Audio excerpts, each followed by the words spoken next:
The midnight train. The invitation. The fog was as thick as soup, curling around the lampposts like ghostly fingers. On such a night, the ordinary rules of the world seemed suspended, and the boundary between reality and the supernatural grew thin. It was on this eerie night that a peculiar invitation arrived for a group of strangers, promising a luxurious and mysterious midnight train journey through the heart of the country. The night air was filled with a haunting chill, as if it carried whispers from the other side. Sarah, a tired businesswoman with a past she'd rather forget, glanced at the golden ticket that had mysteriously appeared in her mailbox. It promised an unparalleled experience, and curiosity got the better of her. Similarly, Mark, a struggling artist with a soul as tortured as his paintings, found himself drawn to the enigmatic invitation. Lisa, a grieving widow seeking solace, Tom, a retired detective haunted by unsolved cases, and John, a young man with a shadowy past, all received the same golden ticket. None of them knew what awaited them on this fateful journey, but they were about to find out.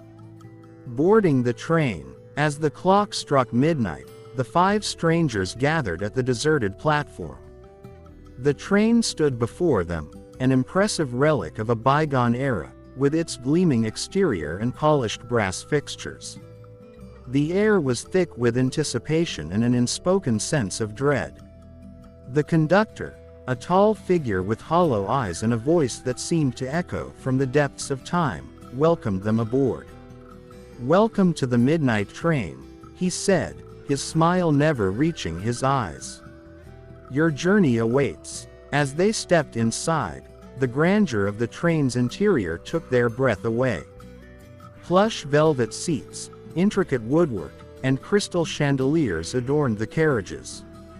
But beneath the surface beauty, an unsettling feeling lingered, as if the train itself was watching them.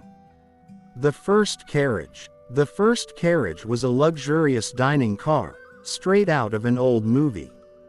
The clinking of fine china and the soft murmur of voices created an illusion of normalcy. The steward, dressed impeccably in a vintage uniform, served them with an eerie precision.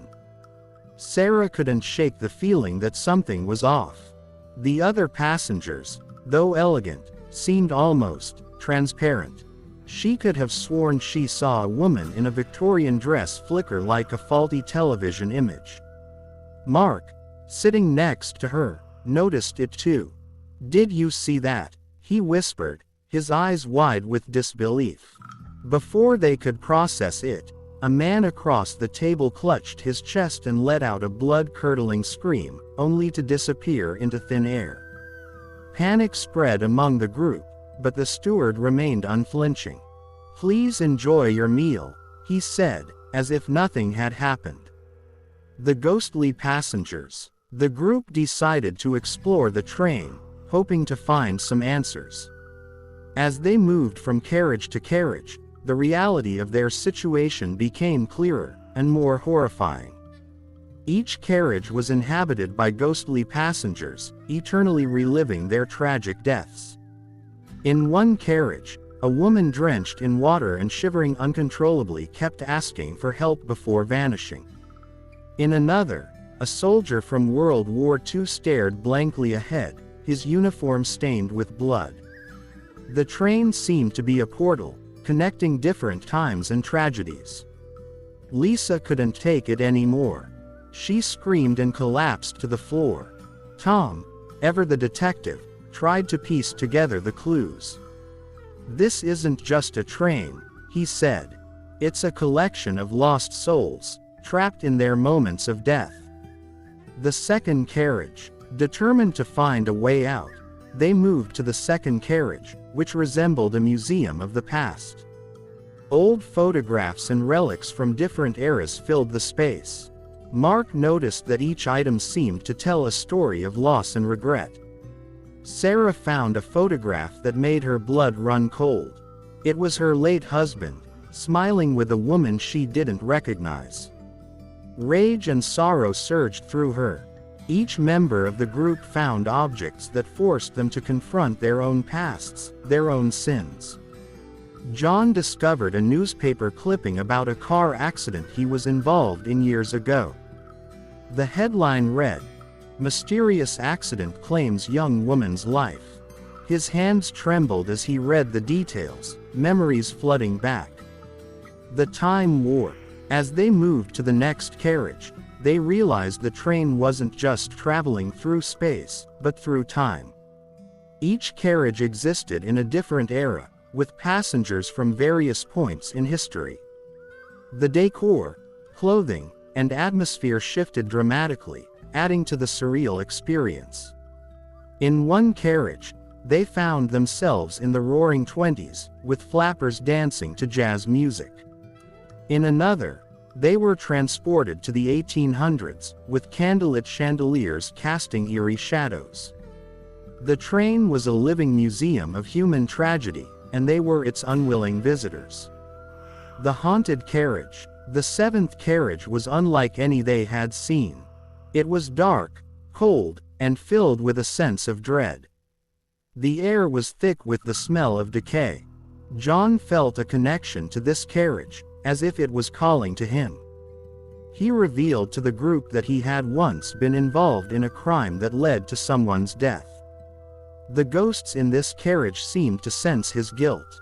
They grew restless, their whispers growing louder and more insistent. John felt as if the walls were closing in on him. "I never meant for it to happen," he cried out, his voice echoing through the darkened space. The vision. Mark began to have visions of a tragedy that occurred on the train years ago, a fire that had claimed the lives of many passengers. He saw flashes of flames, heard the screams, and felt the intense heat. The visions grew stronger as they neared the spot where the tragedy had occurred. "Stop the train," Mark yelled, but the conductor only shook his head. "There's no stopping what's already set in motion," he said cryptically. The group realized they were being taken to the heart of the train's darkest secret. The reckoning. The group reached the ninth carriage, where they found a woman in a long, flowing dress. She introduced herself as the conductor and explained the train's true purpose: to give lost souls a chance at redemption. Each passenger had to confront their darkest secrets and seek forgiveness, or they would be trapped on the train forever.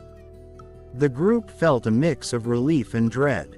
They knew they had to face their pasts, but the path to redemption was fraught with terrifying challenges. The conductor handed each of them a small, ornate box. "Inside, you'll find what you need to confront your demons," she said. The test of courage. Lisa was the first to open her box. Inside, she found a locket containing a picture of her late husband and their child. She had blamed him for their child's death, and the pain had consumed her.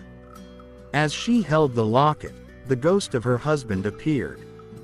Through tearful revelations and heart-wrenching confessions, she found the strength to forgive him and herself.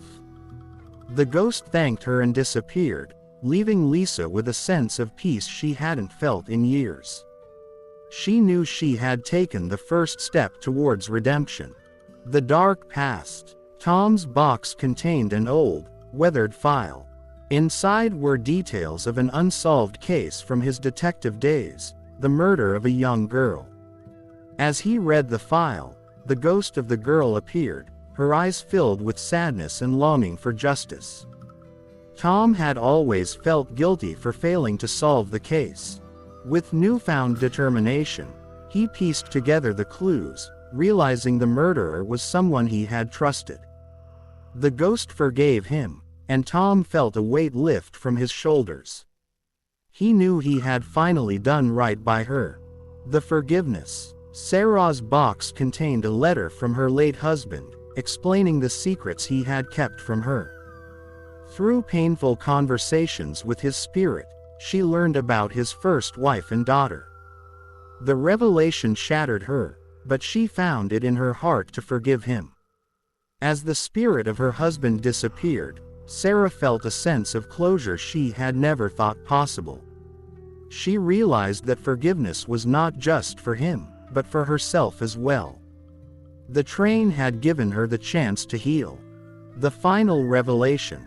John's box contained a simple photograph of a young woman.